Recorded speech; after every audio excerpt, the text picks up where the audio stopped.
So, narcissists leave behind a path of chaos and destruction. It's true, they do.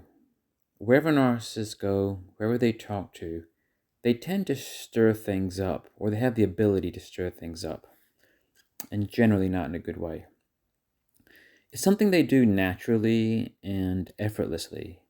It's almost as if narcissists create or engage with, people, situations that involve some level of drama, chaos, destruction. They tend to attract these things to them. And one of the main reasons that narcissists have this natural ability to stir up chaos is that when narcissists are experiencing some form of chaos or drama around them, it gives them a sense of normality. It's like they feel less like something is wrong with them when things around them are falling apart. For other people, obviously for the narcissists themselves, they like when things are working out. So here's the thing, narcissists are always comparing themselves to other people and any situations around them, and they're always comparing their feelings, how they feel, to how they think other people are feeling and all that. And that's how they gauge their normality, is that by making that comparison and coming to their conclusions.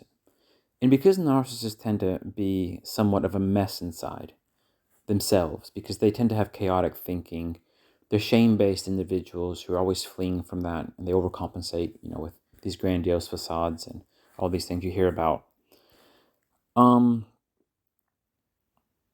it's by witnessing people around them struggling, by witnessing a bit of chaos here and there, that they feel a sense of normality, because it is only then that their kind of inner self isn't worse off than the world around them. It's almost as if they were living in a peaceful household, a peaceful work environment, a peaceful life. They would feel miserable because they'll think, oh, something's wrong with me, because, at some level they know that they are troubled individuals. And I'm not talking about the occasional mood swings or the occasional pessimistic thoughts or, the occasional anxiety, stress, things like that that are quite normal. With narcissists, it's chronic and they don't really accept it.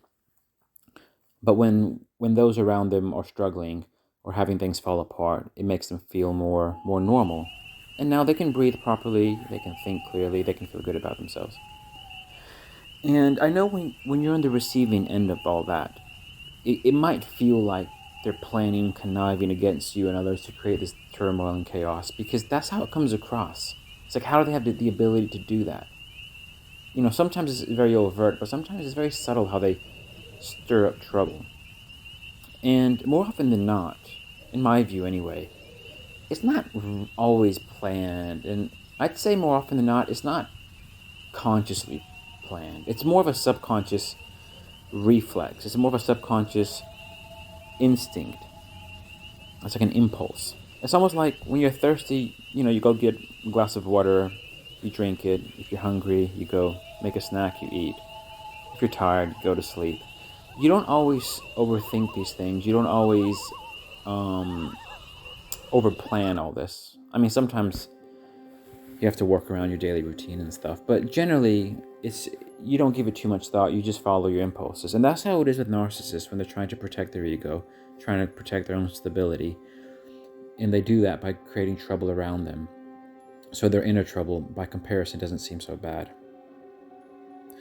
So they're just trying to balance themselves, or sometimes they just need supply, which again goes back to balancing themselves.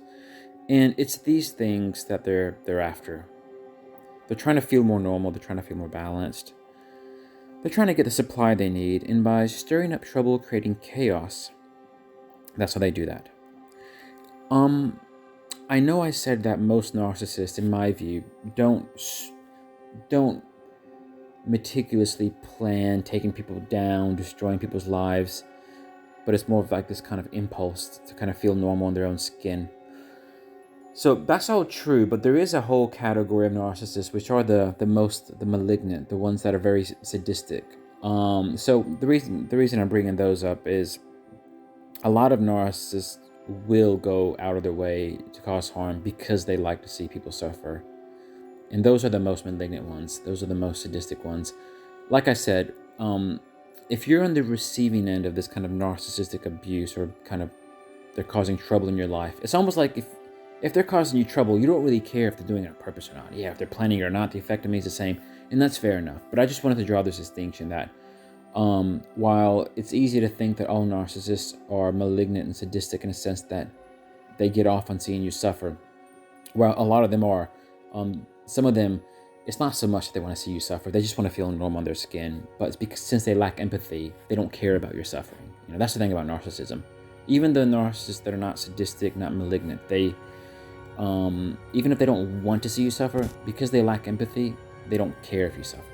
There's a difference there. But unfortunately for you, who's on the receiving end, it hurts either way. So, yeah. Regardless, they are natural hurricanes, natural tsunamis, natural earthquakes. They just have this natural ability to cause things to collapse around them, cause people to hurt, of course, while trying to protect themselves. And again, it just makes them feel a bit normal.